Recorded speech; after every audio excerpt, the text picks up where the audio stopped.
Welcome to selfdiscoverymedia.com, where the orchard of wisdom shows are at your fingertips. It ignites your soul, your heart, your spirit, your mind, and your body with illumination from people who have made the journey before you. They're here now to help you on your journey, on your path of self-discovery. We are funded by you, the audience, and the people we interview. If you wish to support us, please go to selfdiscoverymedia.com and press on our Fund Action button. Anything is appreciated. We'd like you to sit back and enjoy the shows. Here we go.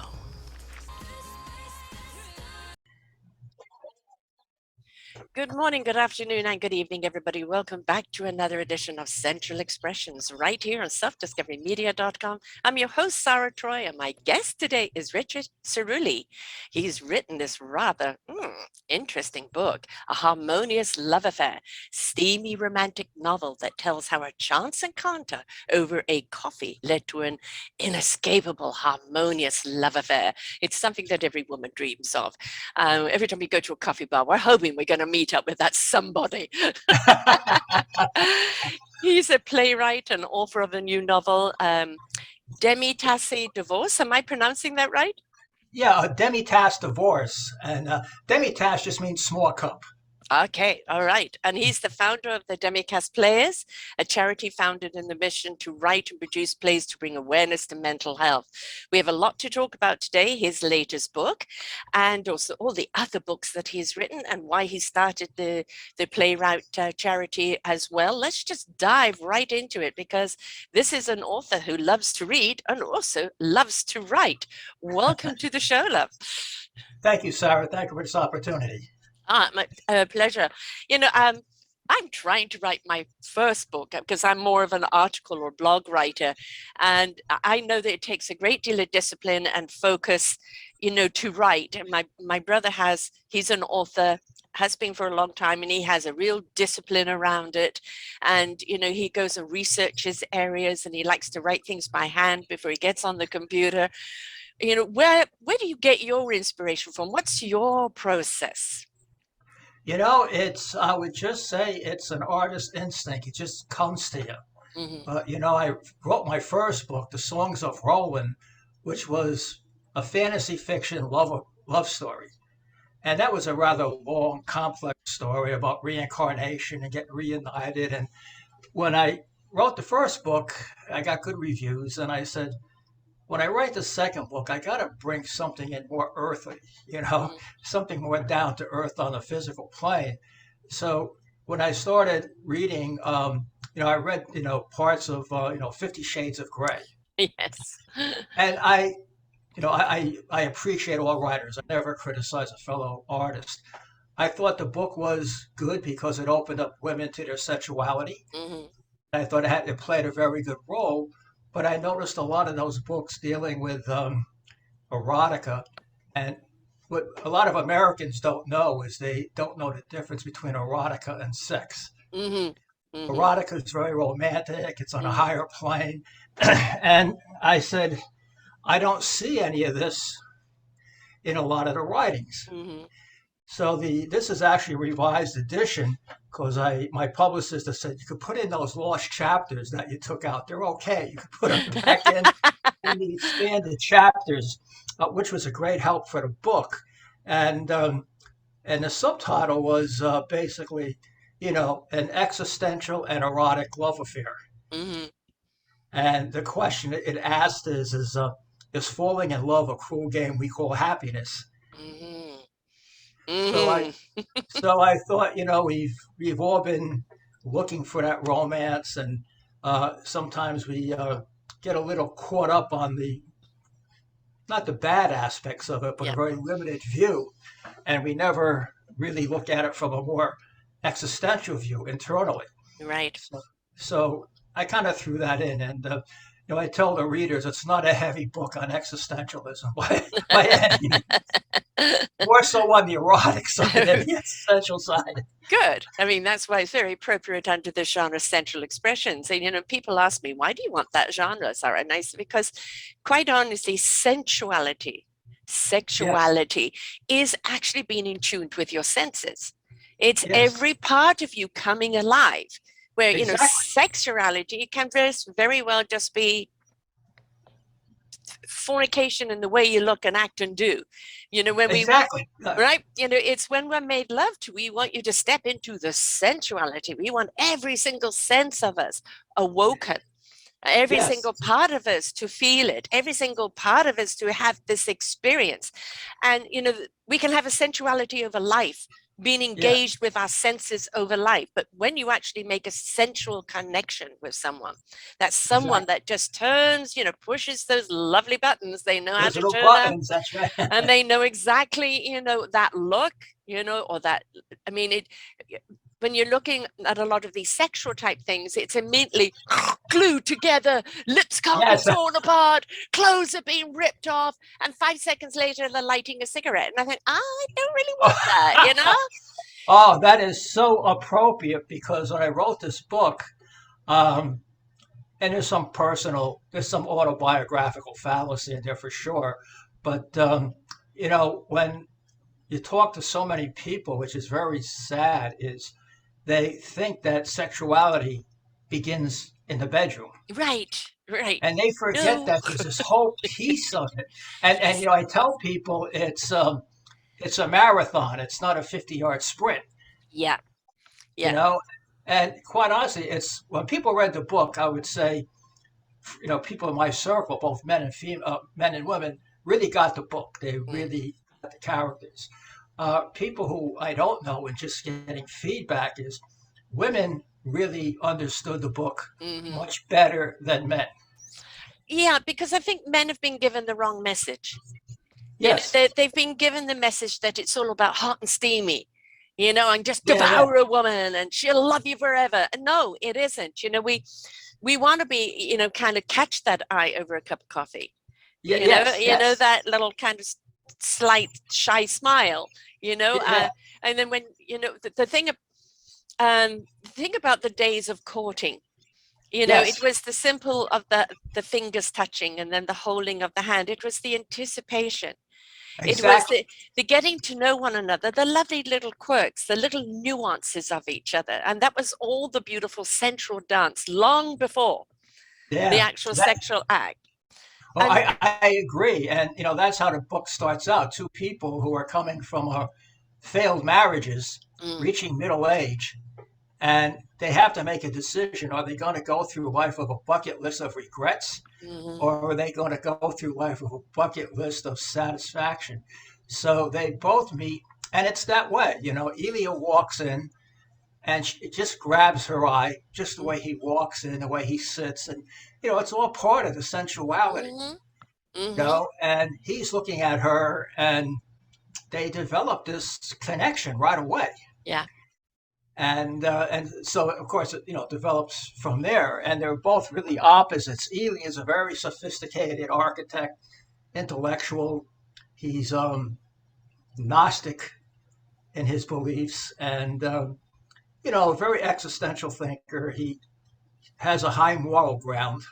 You know, he has a morality that doesn't serve him well and just gets him in trouble for which is a common story. I mean, you know, Yes. Yes. and I've known a she's few of not. those.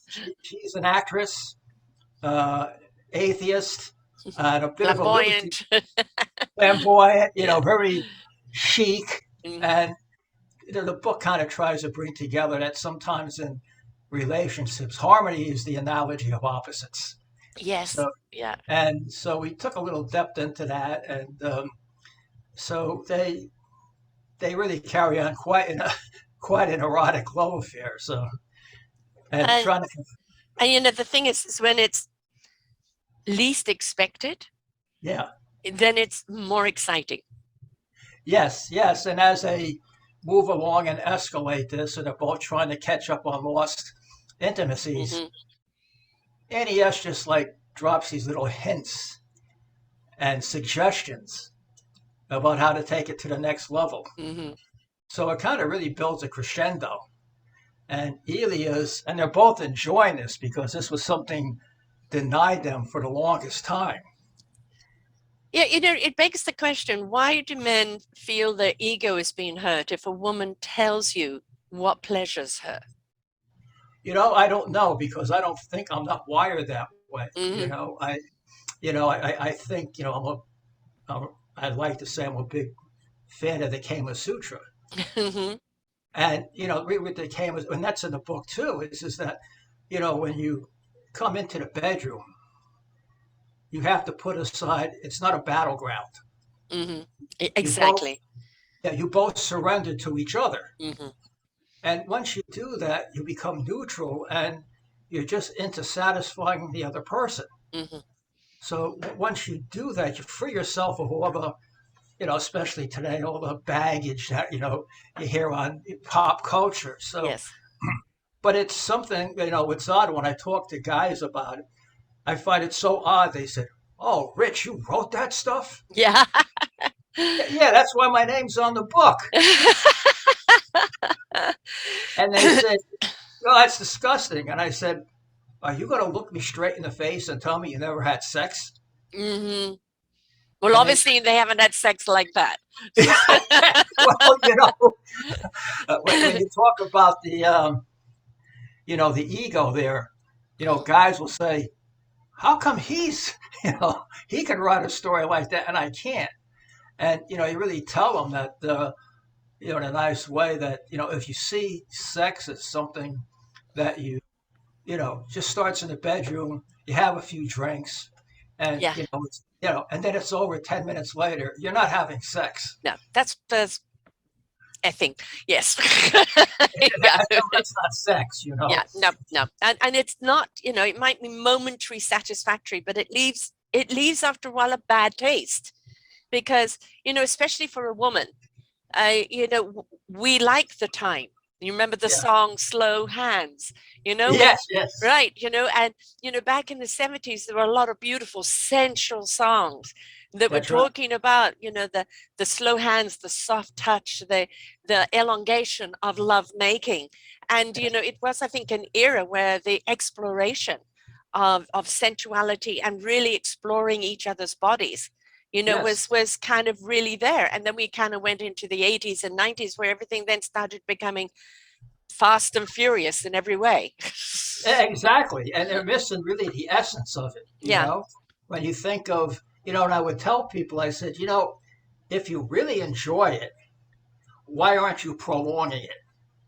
right. And I said, if I'm enjoying myself, I don't follow sports, but if I was at a sports event and the game was going very good, I wouldn't say during halftime, yeah, okay, I'm out of here, yeah, yeah. Or the one goal and that's it. Yeah, okay, yeah, that sums it all up. Yeah, yeah.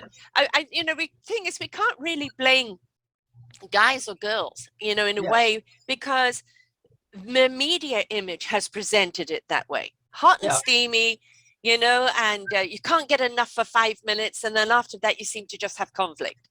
yes, exactly. Right. And which is like, no, it's, I always had a saying, I would like to be wooed before I'm screwed.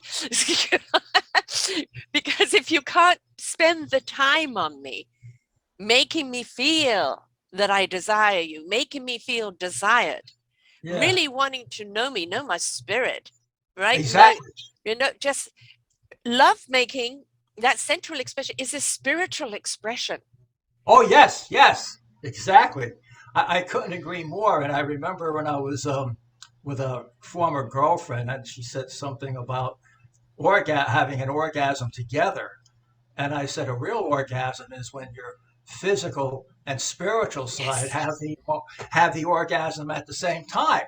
yes, And she couldn't understand that. right, right. You know, And yes, after my divorce, I had a love affair, and I most certainly had the spiritual sexuality, where yes, most certainly, our souls and our spirits danced, and yes, it was quite extraordinary and totally wonderful. Um, but then the relationship changed, so did the spiritual experience. That dropped. And then when it was just sex, it had lost it for me, because once you've had that connection with someone, you can't really go back to just ordinary sex. yeah, exactly, exactly. And you want to just like, as the Kama Sutra says, you just want to keep building it up for the next time. Yes. And that comes out in the book too. You Yeah. know how they I mean, you tell people, I says, you go away for a weekend, especially couples, they'll say, we're getting away from the kids and we're going to go away for a romantic weekend. And you say, well, that's fine. And you said, well, you might know these people. I said, so, you go there and for 10 minutes each day you have sex. And then what do you do with each other the rest of the day? Yes. And you argue? Right, because yes, be me and my ex for sure, because you realize that there is actually a communication conflict with you anyway, and you think that 10 minutes of sex is going to resolve it. No, you're right back to square one again. It's just that you haven't got an excuse of the kids or work or anything else. You're stuck with each other for 48 hours. Yeah, exactly. Well, I always use the analogy of the Greek mythology of Sisyphus. He's pushing his, Sisyphus. No, he pushes the boulder up the mountain. Yeah, I don't know. I know what the story, but I don't know who did it. Right. Well, the story is, he was cursed by the gods to roll this boulder up the top of the hill, and as soon as it got to the top of the hill, it rolled down again, and he had to start all over. And I said, that's how you approach your sexuality. Yes. You go up there and you push this big boulder up, and you have and it just rolls back down, and you're still hungry. Right. But if you stood on the top of that mountain for a while, yes, and no, you've got to roll down the mountain to roll back up again. Yeah, it's. I think again, it's the media, the movies, and everything have just kind of done a sad job in representing sensuality. And I know 50 Shades of Grey were kind of meant to be something that opens up to that, but then there are some beautiful old movies where almost the forbidden touch was the erotica. The short time periods that you can have with yourself before you could have time with yourself, with each other. And we've lost that art. Sex has just become sex. It hasn't become a beautiful experience anymore. It hasn't become the art of lovemaking. Exactly. It hasn't brought out the sensuality. It's just become, almost an animalistic type act. Exactly. And and it's just so unfortunate. And we just lost that. You tell people, I said, when you really look at erotica, I mean, a lot of women will say things like, well, I'm just a plain Jane. Who really wants me? Yeah. I said, well, you're talking from a woman's perspective. I said, as or a man, human perspective, not a spirit's perspective. Yeah. And I said, but you don't understand how a thinking man approaches it. You could just walk a certain way. Mm-hmm. Your hair could just fall a certain way. And you could just give a little smile. And that's quite an aphrodisiac. Yes. And I think sometimes we lose sight of that too. I remember in my youth, I lived in South Africa in my 20s. So, and I was always a very sensual person in the fact that I'm a very spiritual person. So I lived in that spirituality, and that exuded from me. But a lot of men would misconstrue it as a sexual invitation. Yes. So there is always that, no, just because you're seeing my senses, my sensuality, my exuberance for life, that isn't an invitation. Don't think that that's just going to be it, man. Exactly. Yeah. And you've got to rise up to the same frequency, mate.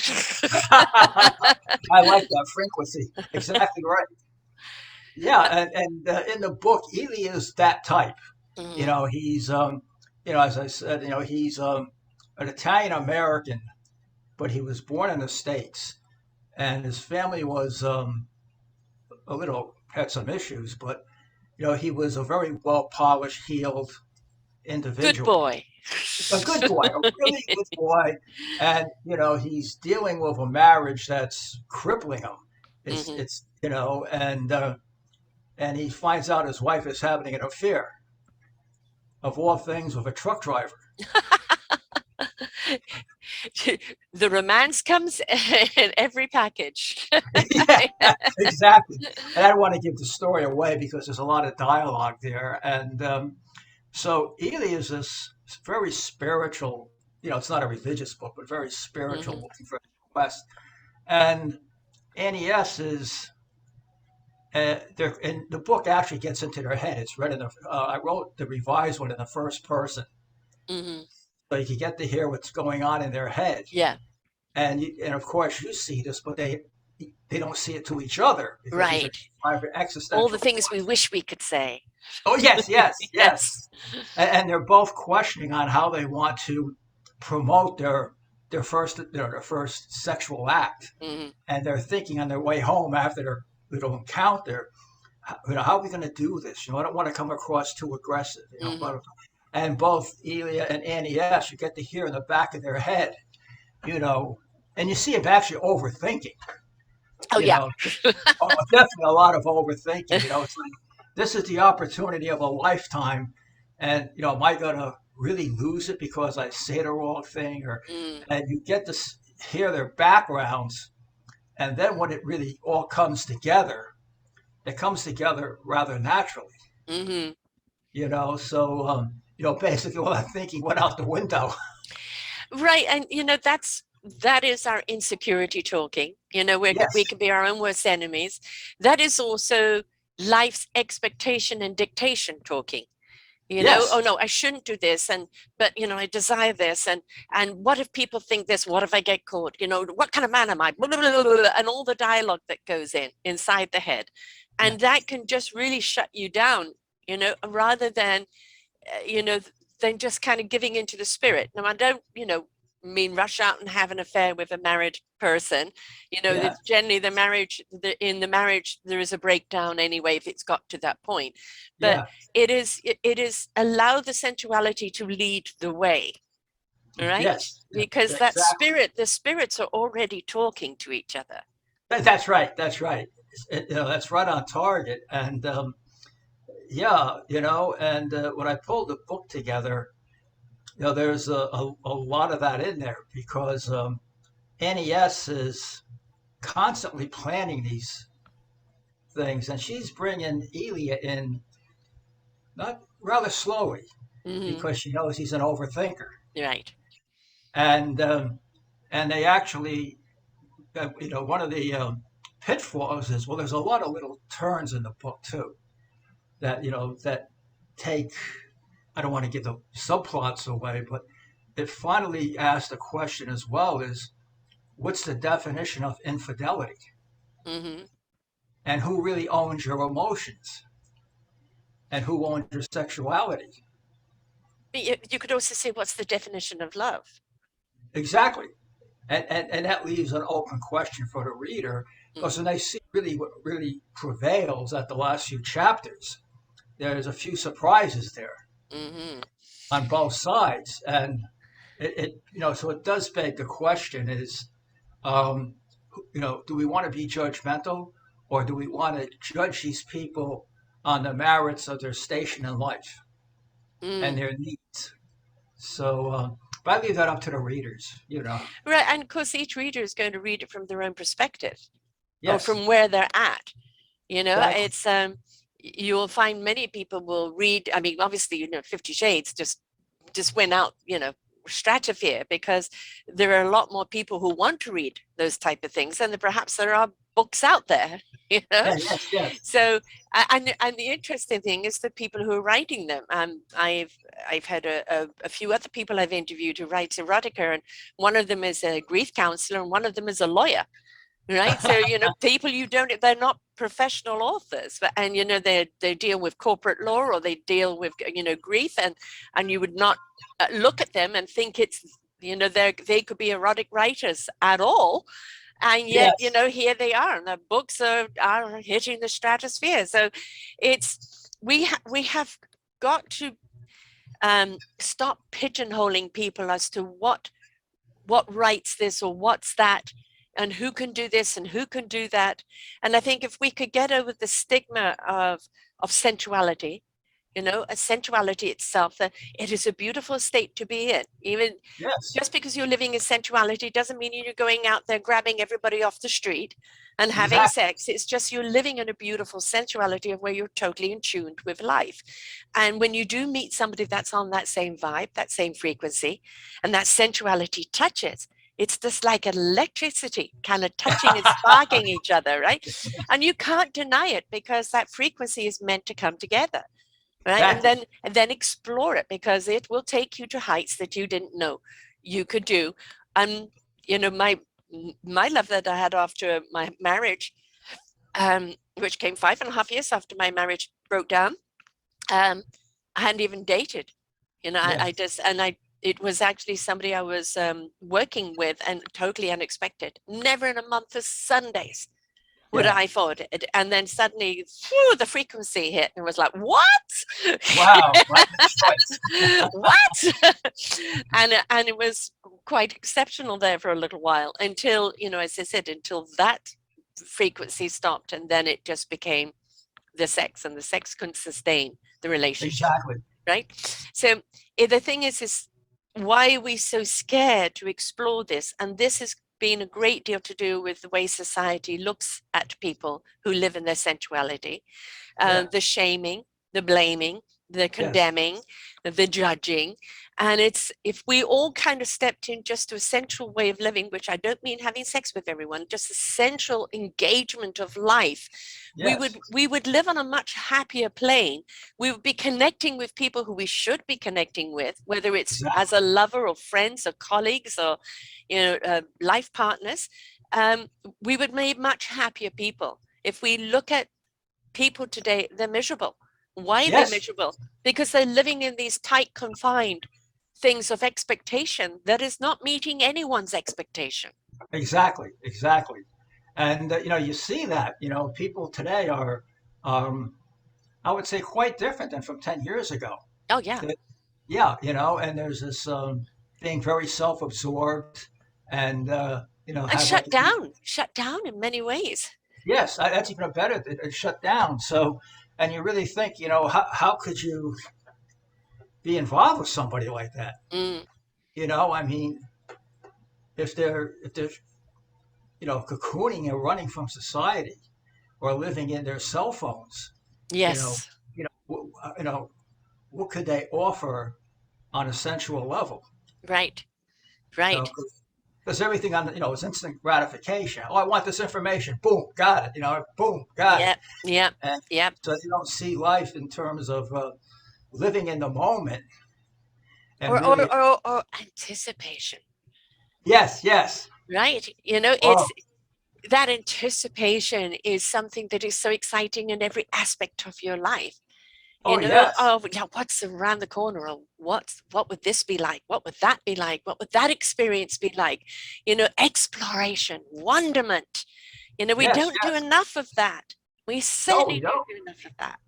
Yeah, we don't explore our sensuality even on an internal level. No, But no. you're right. You have that anticipation and say, "Oh yeah, I'm gonna be with my partner over the weekend, and Yeah. what are we going to do? What could we?" And you start creating these scenarios in your head, Yes. Yes. and and you say, "Well, this is where it begins.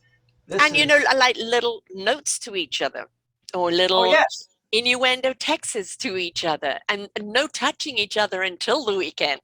yes, yes." That heightens. To That heighten certainly the heightens the senses, sensuality. and Certainly. start the foreplay. You know, there's, you know, men don't know what foreplay is, and you know, the foreplay isn't just the physical touch, it is the anticipation, Yes. you know, the things that you say you're going to do to each other, and then again, no touching until, you know, and it builds up, and it just makes everything so much more electrifying.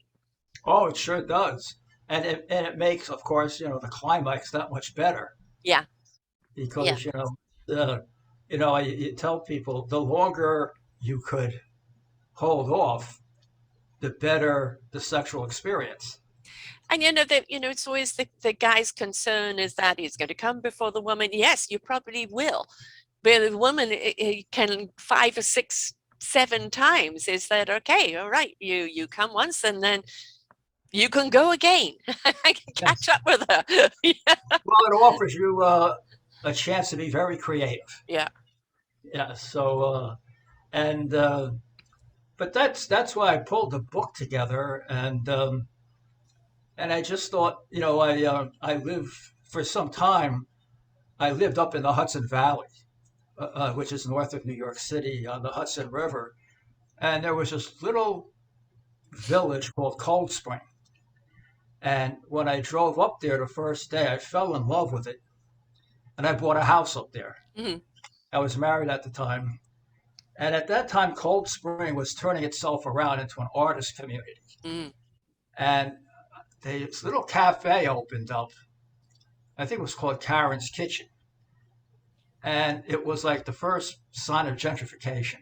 mm-hmm, And it just had such a nice vibe to it, mm-hmm, and I would go there. And actually, I did meet a woman there under those circumstances. And it was just, like you said, it's a very electrifying experience. mm-hmm. You go in, and I said, I'm just going to go for a cappuccino, and I'll just get in the car and, you know, head back to, at the time I had my own practice, and I'll just head to the office. And that was my expectation for the day. Yeah. And it turned out much different with no complaints. And there again, the wonderful unexpected. Yes. It's and there are just some people. I remember bumping literally into Richard Harris when he was making a movie in South Africa. He came around the corner and I came around the corner. We literally crashed into each other. Before I even looked up and saw who it was, I thought, whew, this man's, woof, and then Yes. looked up and saw who it was. Then his wife followed him. So, but it was like, woo, you're a lucky girl. They ended up divorcing. I don't know why. But anyway, and then Sean Connery, I met him in a disco in Spain. And he's another one that exuded, Yeah. and the things, there's some people that are so charismatic. They're so sensual in who they are as a person and everything they do. They bring that commitment to every role they take, and they are really in control of their beautiful senses. And so Yes. even if they're playing a villain or playing a heavy mental type part, you're just so engaged and intrigued by them, and Yes. they can't be that kind of actor unless they're that kind of person. Person. Exactly. Very good. It's a point well taken. Good observation. Exactly. Always look Yeah. for people with a good vibe. Yeah. It's there. And so when I work the book, of course, it takes on a new direction. I mean, it's not all autobiographical fallacy, because I had to make it a little bit more interesting, and I had to put well, the ending will speak for itself. I don't want to give that away. It's No, a real the anticipation. yeah, it's a real surprise ending. Right. And the thing is, setting it off in the coffee bar, we never know when we're going to meet someone. In fact, the lover I was talking about I met in the coffee bar. I had just got a new puppy and couldn't sit inside anymore, had to sit outside with the smokers. And the first day that I sat outside, I met him. We were friends for years before anything ever happened. We both had to separate, from spouses before anything would happen, but never ever looked at him in that way at all. But we always connected on a spiritual conversation. We always connected there, and there was always that wonderful, delicious conversation, which, ignites the whole of you. And you can't deny it when you meet somebody, whatever level it's going to be at, of when that connection is there. That connection is there. You can't deny it. You're going to go away thinking about it. Exactly. And sometimes we, regretfully, we miss out on those signals a lot of times. Yeah. Well, head down. Antennas down, so wrapped up in our own misery. Oh, yes, exactly. And they can't really see what's happening in front of them a lot of times, And in the book, both of them just come alive when they meet each other. Mm. They both went in with the thought of, I'm just going to stop for a coffee, and and all of a sudden this chemistry just occurs. And but you're right, it comes at the most unforeseeable places when you least expect it. So, but that's what makes life exciting. Yes. I remember going to a dating group afterwards. Everybody said, you've got to get back in it, mum. And I went to this event, which was all dating people. And I was sitting down, this guy was talking to me, and he goes, "Oh, why is a woman like you here? I imagine you should have a lot of people." And I jokingly said, "I'm too tall." And he laughed. And then when we stood up later, he looked at me and said, "Yes, you are. Sit down." And the one tall guy in there, who did he go for? The girl 1 foot shorter than him. Right? And I thought, I give up. If it's going to happen, it's going to happen by chance, Yeah, But he it's, didn't like the competition. well, I always feel very tall people going for small women. What is that? Are you afraid of a full-size woman? But anyway, that's another topic altogether. But I think that we do an injustice today with the movies and with the way sex is portrayed, the way love is portrayed, the way that wonderful intrigue. I mean, you look at the movies of the 40s and the 50s, Yes. when they finally could not deny each other and they kissed, you could see a crescendo. Right, yes. And it's like everybody was like, ah, and we don't see that now. We just see them devouring each other, and then it's almost like picking themselves out of their teeth afterwards, in distaste. And it's like, it's just like, where's the art? Yes. Where's the romance? And romance isn't just turning up with chocolates and flowers, guys. Exactly. And it's actually sad. I remember I was in a relationship, and I write poetry. Mm-hmm. And at the beginning of the relationship, the woman says, "Oh, I love poetry." She says, "And you guys are not romantics." She says, "You just."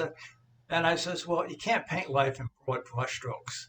I said, and I said, "I'm a bit of an outlier." So what I did is, a month after our first date, I call her up and says, "Let's have our anniversary, a 1 month anniversary." I sent her flowers, and I sent her a poem. And after about 3 months, she stops responding to the poems. Okay, why? Yeah, and I said to her, I said, not for anything. I said, you said that, you believe in romance and keeping it alive, which I do. You said you like poetry, so every day when on our anniversary, by the time you get to work, there's a poem for you. And she says, "Oh, I didn't have time to read it." What? Yes. What? And I said, No, you didn't make time to read it. "Well, that's what I said." I said, she said, "I'm so busy." I said, "Well, you tell me how bored you are at work. Uh-huh. So you can't be that busy. So, and if you don't have time to click and say thank you, Right. just remember how long it took me to write that damn thing." Right. But is it a fear of writing it because they're not feeling the same as you, or they're feeling that they've got to respond and compete in some way? Yeah, I can never really figure that out. And I tried talking to her, and I just said, that's how you keep a relationship going. Yeah. I mean, if it's just going to be, "I'll pick you up Saturday, Yeah. go out for dinner, then we'll go to a motel or a Right. hotel," it doesn't work for me. No. No. No, my oldest daughter is 39, not been married or had children, because she's a free spirit, and she's finally involved with somebody that's even a bit older than her, 42. He has 2 grown daughters, and they celebrate every month. And they because both of their work is kind of off schedule, they make date night, and they make sure they do something, and it is about keeping that romance alive, and that anticipation of seeing each other and making sure they don't waste time when they're together. Oh, exactly. Make it really good quality time where you enjoy it and you create such beautiful memories. Yes. You know, Yes. and that, and you're right. It doesn't come out in the movies today. There's no love for each character. They just meet and have, you're right. They devour each other, Yeah. and then the rest of the movie they're conspiring against each other. So Yeah. there's not that connection of love and commitment. It's all very freestyle. And the thing is, it's kind of sending a message, if you can't be hot and bothered and then, Yeah. you can't have a relationship. And it's like, who's got the energy for that all the time? Again, it can be great just, now and again, but it isn't satisfactory every time, most certainly not. So I Yeah. think, it has to be rethought. And I think you writing a book like this, which, as you said, is based on experience, and it's kind of teaching people that maybe haven't got it or have Yeah. been taught wrong, who know they've got these kind of feelings and don't know what to do with them, or don't know how to register them, or don't know how to use them. And so, yes, we may read something for a little titillation, a little excitement, but at the same time, it can be eye-opening even to our own selves. Exactly. Our own desires, and why am I denying myself? Why am I restricting myself? And even if you're in a marriage that maybe has gone a little stale, who says that from reading the book you can't ignite that? All right, Exactly. and set a few more flames going. Yeah, that's right. Well, I'm hoping the book will do that. It's I did receive some nice compliments on that, but that's so true. And I think a lot of times people are afraid of opening up sexually because Yes. I think they're going to maybe learn something about themselves Yeah. that they're not comfortable with. Or all they feel is lacking. Yes, You see, if you don't know what you're lacking, you don't necessarily miss it, or you yes, don't know exactly. what you're missing. But when you're awoken to something and you realize that's what's lacking, and now it's, well, how are you going to get it? That's right. That's right. And I can never understand how, like, when you do talk to some people, when they open up, it's that they're just, I would say, women, you could have a conversation like that rather openly. Mhm. But when you speak to the guys, anything about foreplay and things like that are just, it's very alien to most of them. Yeah. And it's something that they have a hard time understanding, and so so I think just, I just wonder, it's like, you're missing out on so much. Why can't you stretch or, think of a bigger radius of thinking? Yeah. But some people, they just can't. But there's also this thing about that men and women can't be friends. And um, I always like to challenge that, because I really do enjoy a man's company. I love going out for dinner, I love the conversation, but it doesn't always mean I have a connection with you that way, Exactly. right? And it's, some men try some things on, and I let them know, I'm sorry, I'm not going down that way. If you wish to Yes, be friends, that's fine, but don't expect that from me. And then they'll exactly. try again, and it's like, no. And if they're willing just to be friends, then we can have great company with each other. If you're just looking for the sex, then no, obviously not. And I always feel kind of a little disappointed where, that it's one or the other. That you've got to have the sex if you want to be friends. Why can't we just be friends and enjoy each other's company? We can still step Exactly. into the sensuality of each other's company without, because if I'm not connected with you in that way, I'm not connected. Exactly. That's it. Exactly. Yeah. But you're right. You can't be friends. I know. Obviously, I read a lot. I'm a former professor, so I really love really engaging conversations. I can't. I'm not good at small talk. Mm. And over the last 2 years, all my guy friends who were had these they all moved out of the area. Mm-hmm. Day I wake up and I just said, boy, there's no one I could have a conversation with. Mm-hmm. And then I just connected with some women friends on a very platonic level. And then we just started going out for dinner and lunch and Mm-hmm. coffee.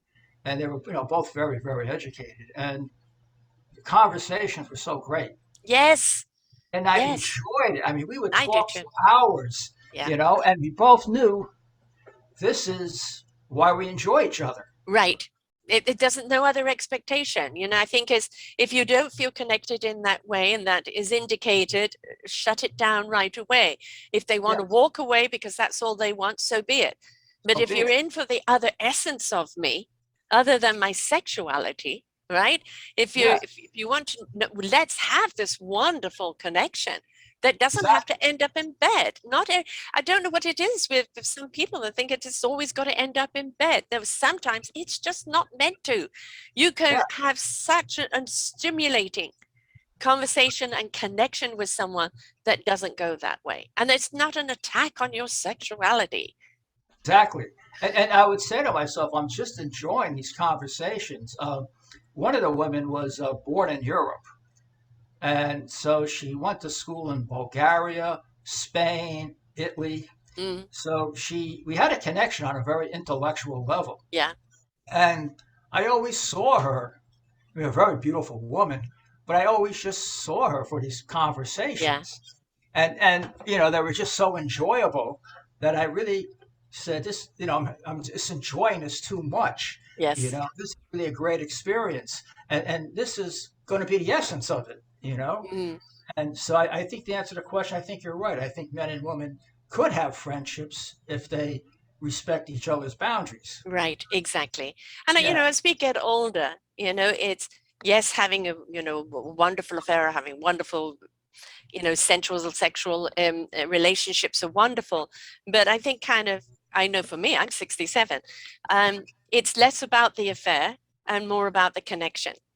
And and I'm doing 2 shows a day, 4 or 5 days a week, so I get some wonderful conversations. But I would Yeah. love to just go out for dinner and Yes, have yes. conversations with somebody about a life, about just whatever we want to talk about, and just enjoy that without any of that other expectation. And but when you do have that connection, when that connection's there, yeah, you can't avoid it.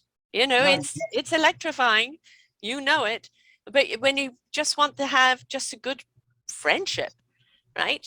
So no, you're so true. And in the book, when Elia is going through a divorce and he has the divorce papers with him and he's hedging, he's always thinking, oh, he's this guy who always thinks of reconciliation and yeah. all this different stuff. And so he's at the table and they start making this conversation. She comes over and, she says something, are you divorced? And he signs the papers right. Yes. Yes, and she says, how long? And he just says, just recently. Yeah. Yes. So One that was doesn't one have to more. put it down in seconds. Yeah, and so he has this electrifying aha Mhm. moment, and he realizes that like this is it. Yes. This is what I've been waiting for, and why am I going through this existential brain virus Right. about how I'm going to save something? It's That's like being on the that's Titanic. irrevocably broken. Yeah, Yeah, exactly. jump off while you can. Exactly, exactly. Yeah, I remember my ex coming back to me. Well, we know each other. Maybe we should just stay together. And I said, that's not a reason. No, no, no. No, That's we are all it is. You don't toxic stay together. together. No, definitely not. So Yeah. tell me about the players group that you have for the Okay. Well, playwrights. I started the Demitasse Players in 2016, and I came across a very sad statistic that in America, only 17% of adults qualify for being mentally healthy. Mm, yeah. Now, could you imagine if COVID had rates like that? Uh-huh. Hmm. And of course, there's no vaccine for it. No. And I actually grew up in a very, very toxic family where my mother, she was a very brilliant woman, a very attractive woman, but she suffered from severe mental illness. And I'm not a psychologist, but she had undiagnosed Munchausen's by proxy disease, Oh my God. and I was a target of her wrath. Uh-huh. So as a Surprised you child, survived, quite honestly. yeah, actually, I kind of looked at it as a blessing in disguise because at a young age, I just was wired not to let it bother me. Mm, When she you're very conducted lucky. this, yeah, when she conducted her a certain way, there was this overriding voice of intellect that just said, or wisdom, saying that this woman's out of control. Mhm. This is not normal. And don't let her pull your strings. Mm-hmm. So I have a very good memory. So in 2016, I wrote a play about her, Via della Rosa. And it was my first play. And, some friends would joke with me. They said, well, you think you're Neil Simon? You think you're this? And I said, Mm. no, I'm just going to challenge myself. And I said, if a play's at a local high school and 10 people show up and 5 are janitors, I'll consider it a home run. I'll just say I wrote a play. Well, I write the play. I send out a call for actors, and a very, very talented woman actress responds to play the role of Dee. And she is not only a very talented, experienced actress, she also has a PhD in child psychology. Ah, And this thing picked up so much momentum that it actually played off Broadway the first time. wow. In Westchester, White Plains, at the county seat, there's a big theater called the White Plains Performing Arts Center. And that's like the big place. That's like the premier place to play. So I read the play. We got rave reviews. Mm-hmm. And of course, I was happy. I was, Yeah, obviously. yeah, and it, exceeded expectations. And then I said, well, I don't believe in beginner's luck. Mm-hmm. So I followed up with Rondelay about a woman who suffers from, it's a husband and wife, but the wife suffers from, they call it DID, dissociative identity disorder, Mm-hmm. which is multiple personalities. Mm-hmm. And I actually had a lady friend who was just a platonic friend who had that. And she shared her stories with me. And I got to see firsthand how this works. Mm-hmm. And so I took her character along with a few other characters and I created Rondelay. And then going forward, I wrote 4 plays in a period between 2016 and the present. I wrote 4 plays, 1 movie, and 3 books. Well, you're just being very lazy there, honestly. Why don't you get on with it? Yeah, exactly. I just berate myself for just being so lazy, Why can't it be 5 books and 10 books? You've obviously So, got the bug. yeah, it just hits you, Yeah. It's like, I'm just sitting there and I'm thinking like, what am I going to do next? And boom, just like, something that maybe happened to me is in life. And I said, most people experience these things in life and they don't understand it. They don't navigate it and they don't pick it apart and see what's really happening. Like they're oblivious to life. So I said, let's take these life micro moments. And I made short plays about them. They were on my website. And I said, let's take these little, what I call micro moments where a person gets insulted or there's something there and how they respond to it, because our website, I usually tell people, you shouldn't make yourself a victim's victim. Mm-hmm. If you have someone who's suffering from mental illness or something, don't let them change your character or bring you down. Right. You got to, when we did the first play, I invited a lot of psychiatrists and psychologists, and they brought their patients, and I wanted a good, honest review. And we also I do a lot of existential writing. So I brought a couple of theologians in and people like that, and philosophers. And I think the biggest compliment I got is one of the patients came up to me and she said, she said, if I saw this play 20 years ago, I wouldn't be in therapy. Right. She Right. says, I went through the same thing and I really thought there was something wrong with me. Mm-hmm. I could never believe my mother never loved me. Right. And I said, well, I don't want to be harsh, I says, but there's no rule saying they have to. Right. Yeah. I mean, it's hard to digest, but once you make peace with it, you will become the person that you have to be.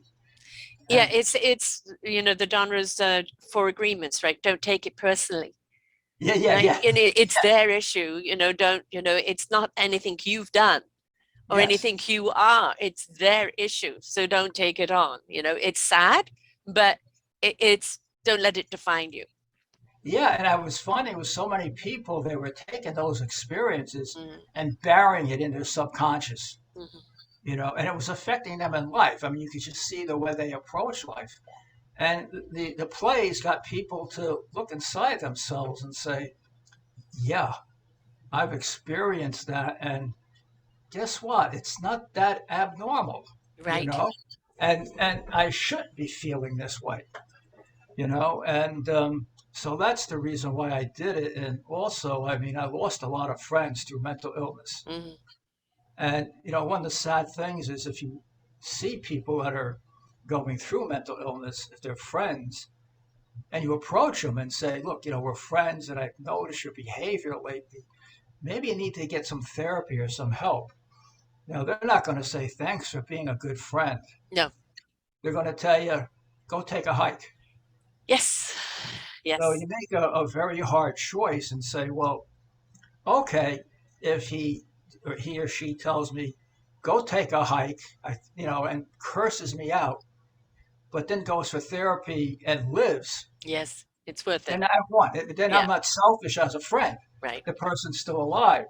But, would I be selfish by not saying it? And I had, like one person shoot himself. Uh-huh. Yes. And, kind of say, well, maybe I should have inserted myself sooner.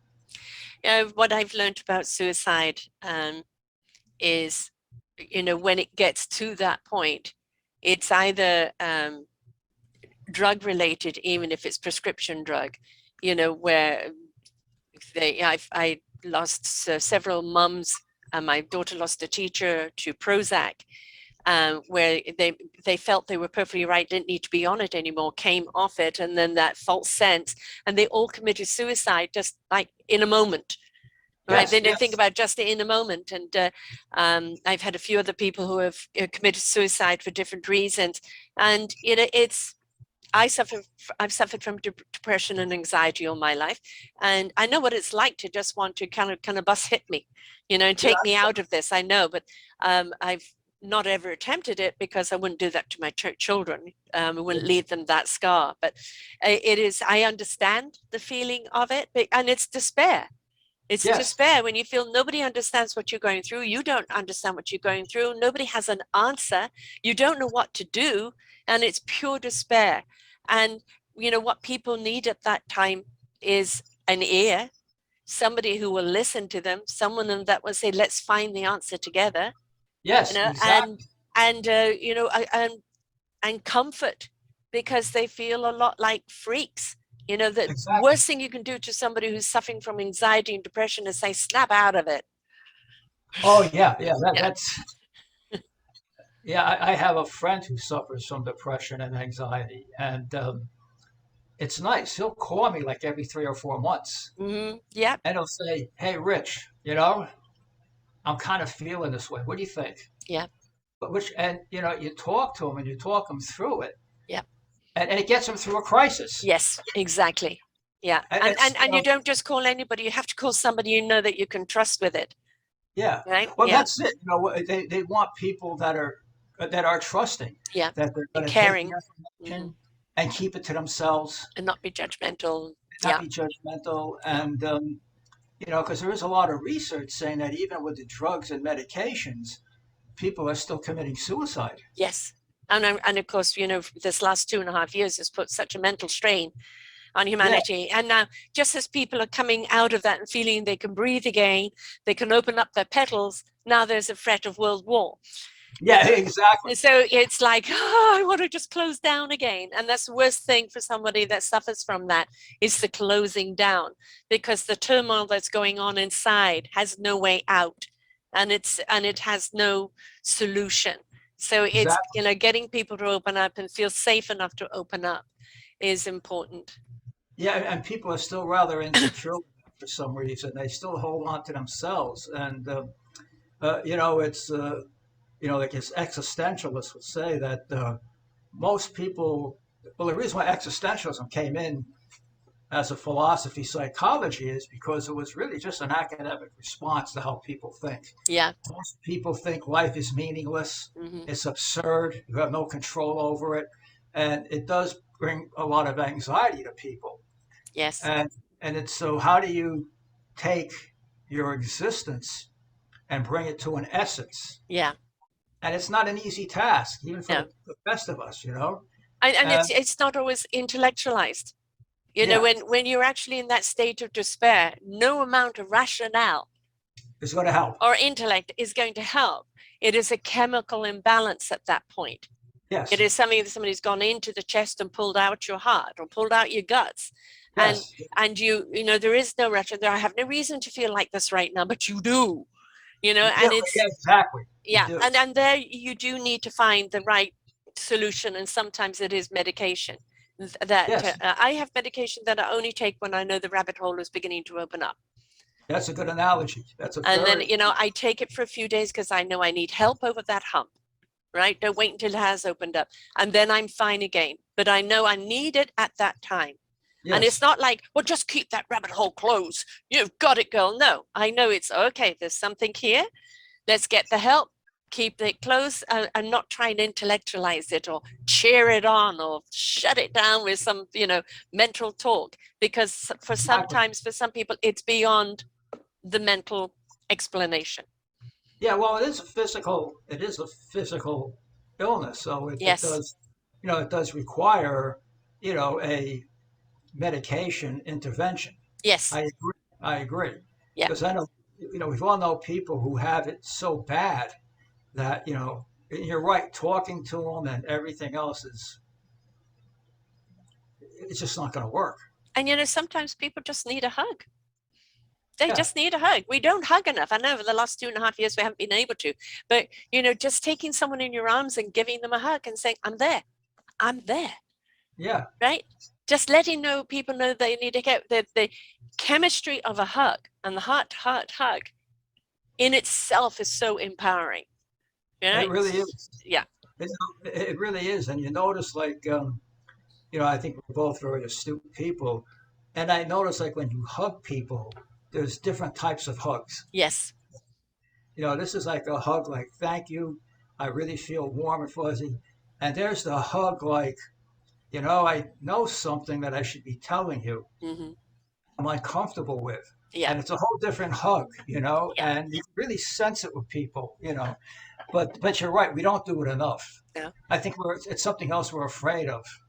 Well, yeah, but it's the vulnerability. And, you know, if you've got someone that you trust and you can go into their arms and they can hug you, you can just simply feel safe. Nothing Yes. needed of you, nothing, you know, no explanation, just feel safe for that moment. Those arms have got you. You know, That's right. it's very, very empowering. And sometimes it's just enough that hug to give you that boost that you need, right? Yeah, and to know that you're not alone in the world Yeah, either. exactly. You know, And, you there know, is someone. I think this has also been a kind of a lot of, you know, you see, you know, back to the sensuality, you know, we see so many millennials late in getting married, if getting married at all. We see, you know, for a while there, we even seeing on TV that it was okay to have different sexual partners and not know their name. Right. You know, and it's like, and the thing is, what they don't realize, it's how empty it is, how Yes. utterly empty it is, and how it's going to eat at you over a period of time where you're just going to feel just yuck with yourself because nothing is satisfying. And you're giving the essence of yourself away for what? A moment's pleasure, whether you are questioning afterwards and want to deny. And, you know, it just, no, it's no. Well, it's not because people do it for the gratification, but they do it Or and the then they don't, expectation of it. yeah, or the expectation, but then they realize how meaningless they made life. Exactly. So Yeah. it's like this, you know, they got themselves going in the circle, you Yes. know, and they can't break out of it, you know. And, you Life know, is an inside out job. You've got to yeah, connect with your heart. The heart needs to be open for the soul to speak through it. It yeah, has to ignite your spirit so your mind will know what it needs to know when it needs to know it. That connection comes from the inside. We need to live from the inside out, but we've been conditioned to live from the outside in, and that outside in will never, ever, on any level, satisfy you. No, it won't. It's yeah, we become very physical animals. Yes. As I tell people, you don't look at sex like eating. Mm. You Or know, I fast food. or fast food. I said, you could either go out to a dinner and have the candlelight, white tablecloths, and wine and everything Good else, and conversation, stimulation. Yeah. Yeah. yeah, or you could go to a fast food place, stuff yourself, eat with your hands, Mm. and in 5 minutes you're stuffed, but you lost the essence of the dining experience. And you got indigestion. And you got indigestion, Yeah. yes. And you go to the doctor, they put you on some more medication, and Yeah. you can't understand why life is so meaningless. Right.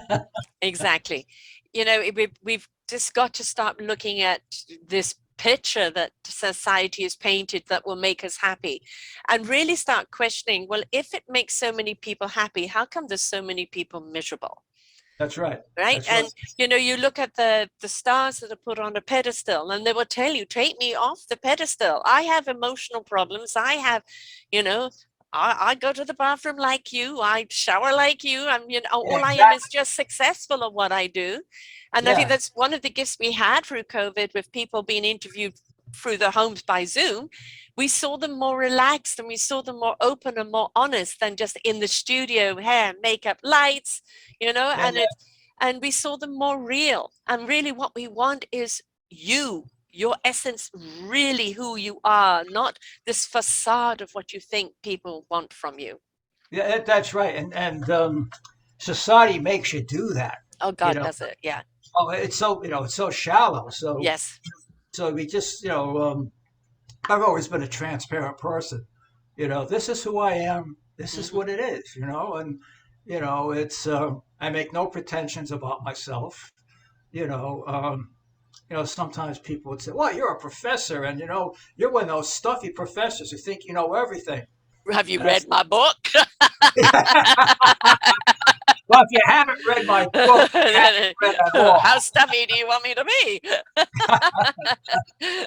And you look at them and and they have this perception, and you say, if I knew everything, you think I'd be here talking to you? Yeah. I would own my own island in the Caribbean. I Yes. said, and I wouldn't have to go to college for all those years because I know everything. Right. I wake up every morning and say, yeah, I got all those degrees, but I can't download this damn app, and I Yes. can't get this link to work. Yes. Yes, exactly. There's this expectation and this measurement. And, I like the Popeye saying, I am what I am. Yeah, You know, yeah.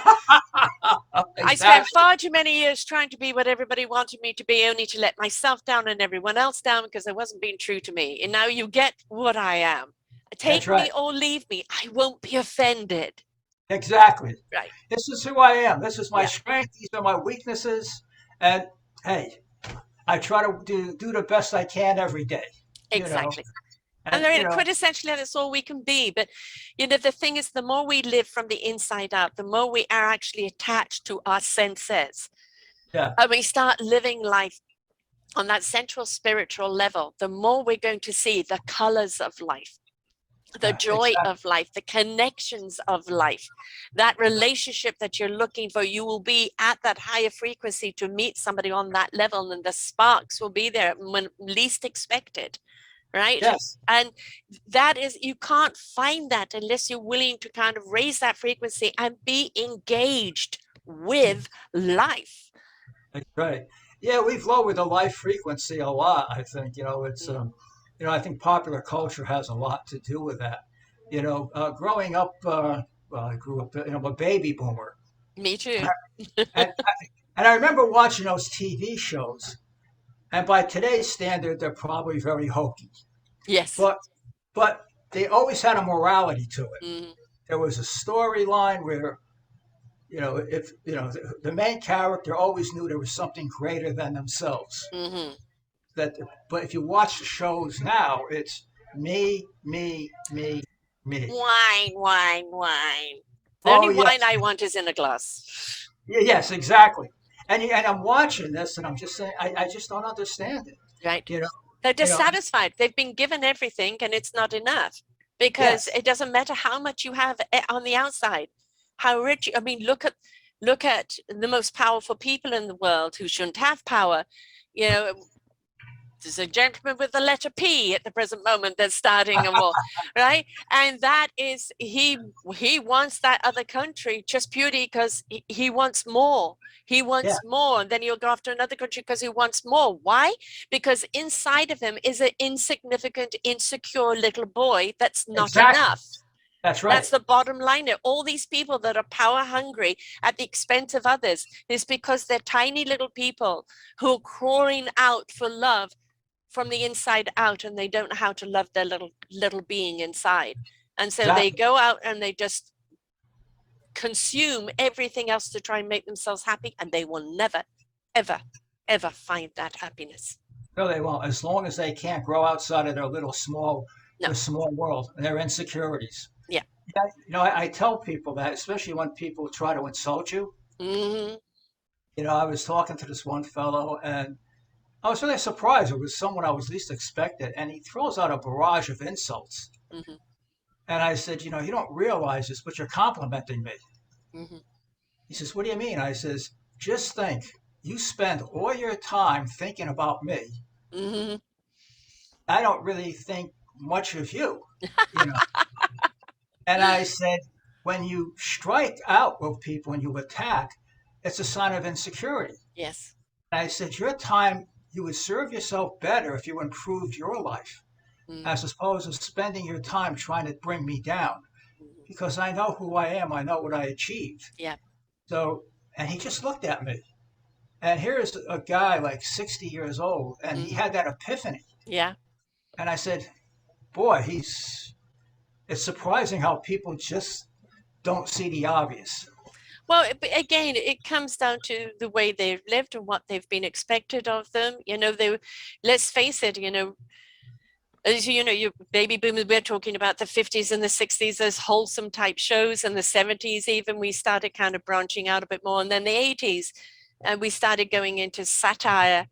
And then 90s, we started going into, you know, the revolution against. And then the 2000s, it was, you know, the backlash of everything. Yes. And it's like, it's, you know, our millennials, I have 3 of them, you know, are just like, I don't want that. There's got to be more in life than that, right? Exactly. And so they're realizing that they have to go on that journey to seek it. And you're never too old to wake up, never too old. That's a good point. That's exactly it, you know, and, you know, when you tell people, you know, like as one person said, you know, you're a very talented person. You know, you do artwork, you do this, how do you do that? I said, you know, we could all do it. And I said to this other fellow, I said, if you really want to do it, don't waste your time talking to me. I said, you know what you do tomorrow? Get a pad and a pencil and draw a stick figure. Mm-hmm. And every day work on that stick figure. And in 2 years, 3 years, you'll be actually drawing something. And you will improve your knowledge of the art, yourself. You'll get in touch with your creative side. And you'll be a much better person doing that than throwing stones at me. I agree. You know, it's coming up in a few weeks is my 10th anniversary of podcasting. And when I was thank you. When I was first asked to be a podcaster on this other network, I didn't even know what a podcast was. and it was live, so it was a really good training ground, but I didn't do any of the editing or anything else. I just did the show. And then I decided to start my own network. Pretty clueless. Now, you know, I had a friend that did the audio stuff for me in the beginning and kind of set me up, but I had to learn how to do everything. And then, you know, so now I do the video editing. I do the audio editing. We're on 14 audios. We're on 2 video platforms. We're on 4 sites, and everybody has their own personal blog, and I do it all. Now, had you told me 10 years ago, it is, because I didn't know what I could do until I had to do it. Exactly. That's exactly right. And, you know, when I wrote the book, I said to myself, well, I wrote plays, but could I write a book? Right. I've always been a writer. I've always done columns and things like that. But, you know, up until 2016, you know, I was, all my jobs were quantitative, you know, teaching all that great, exciting stuff like economics and statistics and engineering and but but of course that was when I got married. That was the day job you needed. Yeah. But for years, I had this artistic side in me that was just want to just jump Wanting out to of me. come out. Yeah. And so a couple of good things happened. I got divorced in 2002. And by doing that, it freed up a lot of the obligations. Hmm. So I immediately got into the art world, met some great people, and the Demitasse, that's the name of the troupe, the Demitasse Players. What would happen is after we had these art galleries, art showings, we went to a restaurant called the Demitasse, Hmm. and it was on the Hudson River, and had a lot of great memories there. Hmm. And that really sparked my creativity. Yes. And then around 2017, I said, I'm going to write a book. And I said, I've never done this before. So I wrote the book, The Songs of Roland. And it's a big moral tale. We let that go. And then I just said, it got good reviews. It sold pretty good. And I said, no, I want to write something more on a human scale. Hmm. Something that people could read, I think identify with. Hmm. And I hope they could learn something from the book. Right. Without it being a boring professor's book. Hmm. But yeah, it was once that creativity, I had the time for that creativity. My life really, I went from existence to essence. When you open up that door, it can't be closed again. Exactly. Right. And I do it, and I just say to myself, how did I ever survive all those years in a corporate environment? Right. Right. How did I do that? I mean, they couldn't pay me enough. There's not enough money in the world to Yeah. make me go back to that. No. You've discovered yourself. This network is called self-discovery. So, in discovering who you really are, what your essence is, and really what your beautiful purpose is in this world, when you step into that, you've stepped into your own light, and you become that beacon of light for other people. Right? Yeah. It's we discover what our beautiful instrument is, we learn how to play it, and then which orchestra are we going to play it in? Right? So Great analogy. I love it. I'll use it in my next book. please do. But I'll footnote you with the credits. Yeah, thank you. I don't plagiarize. The thing about life is, you've written a beautiful sensual book, and we've talked a lot about sensuality and sexuality, but mental health and just letting yourself free to allow whatever needed to come out of you, and then who it serves, Exactly. who it connects to, very often is out of our hands. Exactly. I put these podcasts out, and who picks them up and what it means to them is up to them. Yeah. Right. And if there's one thing they've got that's helped pivot their life in a better direction, hallelujah. Right. If there's more, have fireworks, and if it just affected a few people, wonderful, because everything has a ripple effect. Right. Yes. And all we can do is just put out our best essence. Exactly. And hope that it makes a difference in someone's life. And that's, if we all did that, imagine what kind of world we'd be in. That's right. If we could just learn to influence the people around yourself, you could really transform people. I remember I had one troupe member who I would say she had a little bit of an attitude. And she would send me these emails, and I would send back a very nice email about the behavior. Mm-hmm. And she would always send back an email. She says, thank you. I really learned a lot about that. Mm-hmm. And I'm really sorry I said I didn't realize what I was saying. Yeah. And then I said, a lot of people, they follow popular culture. Popular culture is all about revenge. Yes. It's like, well, okay, I'm going to get you before you get me. Yeah. It's like tribal justice. Like we're really going backwards. And, you just say, sometimes you just got to stand up to it by standing down to it. Yeah. I'm not going to argue with you, but do you really understand what you're saying? Exactly. And most people don't. They're just, conditioned to attack.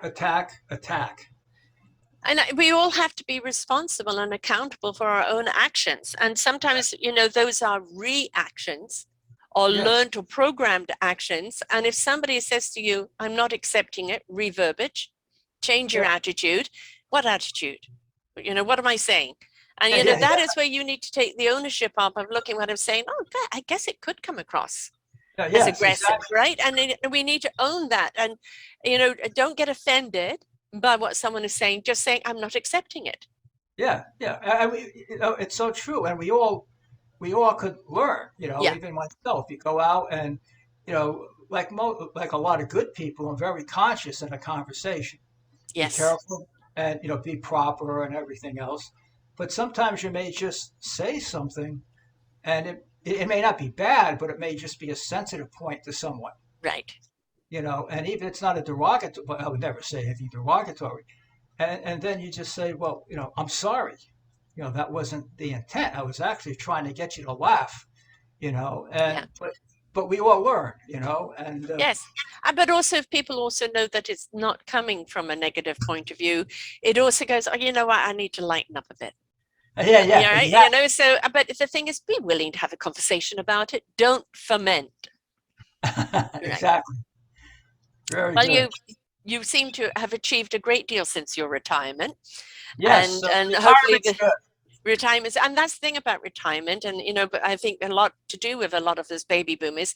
We've done what was expected of us, right? Yes, And now it's time for us to do what we really want to do, and exactly. we're We make out there those kind of sacrifices. blazing a path, for Yeah. others. So it's never over until it's over. The oldest person I've had on was 91, and she has her own TV show and took a new lover a few years ago. So Great.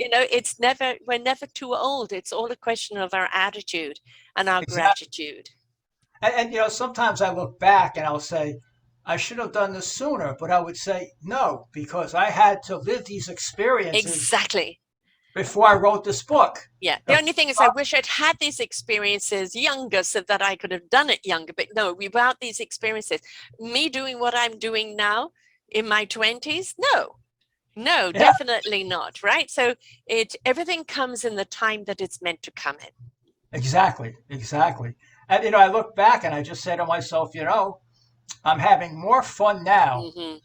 at this point in my life and really enjoying it because, we've lived life, we've had these experiences, and you really learn to appreciate the essence of the moments.